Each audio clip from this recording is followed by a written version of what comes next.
Hi friends, 100 days சேலஞ்சில் டே 67 தான் இருக்கும். Running போக முன்னாடி கண்டிப்பாக எல்லோரும் warm up and mobility exercise பண்ணிட்டு பண்ணுங்கள். நம்ம எல்லாருமே ரன்னிங் 10K ரன்னிங் பண்ணிகிட்டு இருக்கோம். 100 days இது 60 days ஆயிடுச்சு.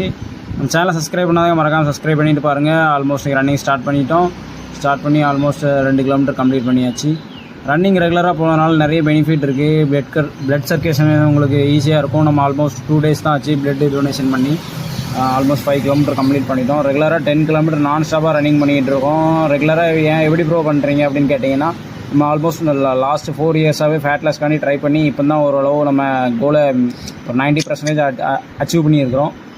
அதனால் நம்ம ரெகுலராக ரன்னிங் பண்ணிகிட்டு இருக்கனால நம்ம பாடி அதுக்கு அடாப்ட் ஆகிட்டு அப்புறம் ஜெனட்டிக்காகவே நம்மளுக்கு கொஞ்சம் ஸ்கில்லு ரன்னிங் போகிறக்கூடிய அந்த இது இருக்கிறதுனால நம்ம ரெகுலராக ரன்னிங் போய்ட்டுருக்கோம். ஆல்மோஸ்ட் நம்ம ரெகுலராக ரன்னிங் முடிச்சுட்டு ரெஸ்ட் எடுக்க ஏரியாவில் நம்ம ஒரு 5 minutes ரெஸ்ட்டை போட்டுட்டு ரெகுலராக பண்ணுற மாதிரி மொபிலிட்டி எக்ஸசைஸ் ஒன்றா பண்ண ஆரம்பிச்சிட்டோம். மொபிலிட்டி எக்ஸசைஸ் பண்ணுறதுனால என்ன பெனிஃபிட்னா, ரன்னிங் போகிறதுக்கு முன்னாடி கால் எந்த அளவு ஃப்ளெக்சிபிளாக இருந்துச்சோ அதே சேம் ஃப்ளெக்சிபிள் வரதுக்காண்டி மொபிலிட்டி எக்ஸசைஸ் பண்ணி முடிச்சாச்சு. ஸ்வெட் எல்லாமே க்ளீன் பண்ணிவிட்டு நம்ம வீட்டுக்கு போயிட்டு காலையில் பிரேக்ஃபாஸ்ட் பாருங்கள். ஃபைபர் அண்ட் ப்ரோட்டீன் தான், காப்ஸ் எடுக்கலை.